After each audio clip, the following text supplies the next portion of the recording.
Nous ouvrons aujourd'hui une exposition consacrée à Vera Pagava. Nous sommes très heureux de représenter l'Estate avec l'association culturelle Vera Pagava.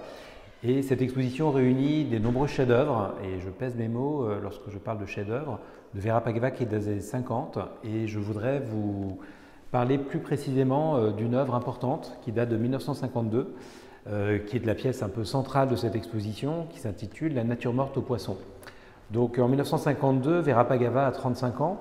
Elle commence à acquérir à cette époque une certaine reconnaissance dans ce Paris qui est devenu sa ville d'adoption. Vera Pagava est née en 1907 en Géorgie. Elle est venue avec sa famille, donc d'abord dans l'Europe de l'Ouest, à Berlin, avant de s'installer à Paris en 1923 quand elle a 16 ans.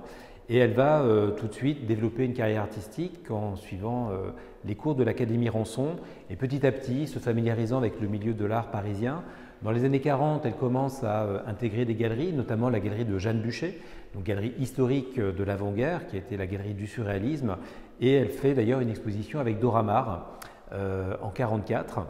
Donc 1952, voilà, Vera Pagava est déjà installée à Paris, elle a participé plusieurs fois aussi au Salon de l'Art Sacré.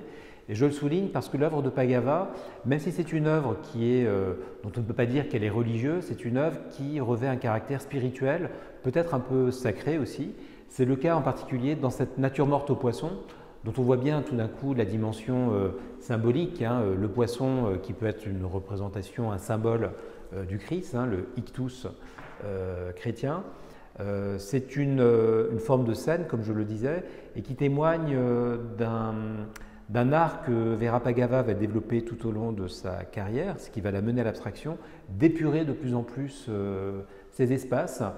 Dans les années 40, Vera Pagava commence à représenter des natures mortes, mais ces natures mortes peuvent être rapprochées de natures mortes comme celles que faisait Morandi ou quelque chose même un peu métaphysique dans le sens de Giorgio de Chirico, avec des objets dans cette peinture qui sont tous très indépendants les uns des autres, très individués et qui sont distincts, même si parfois ils peuvent se superposer, qui ont en tout cas une entité propre chacun et qui se caractérisent également par une forme de rapport à la pesanteur un peu particulier, c'est-à-dire qu'on a l'impression d'avoir des objets sans poids.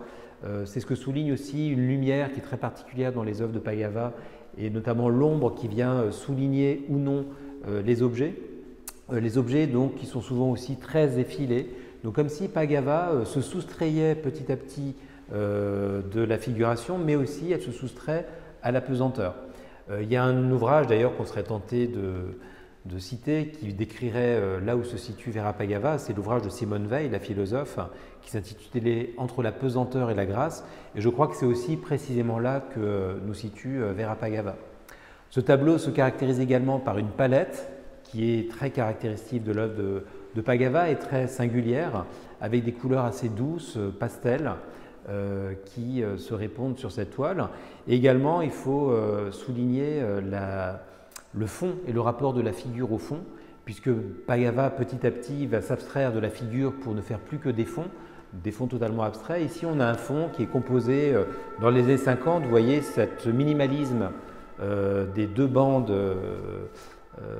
horizontales sur lequel se détache un trapèze qu'on retrouve ensuite plus tard dans sa peinture plus totalement abstraite.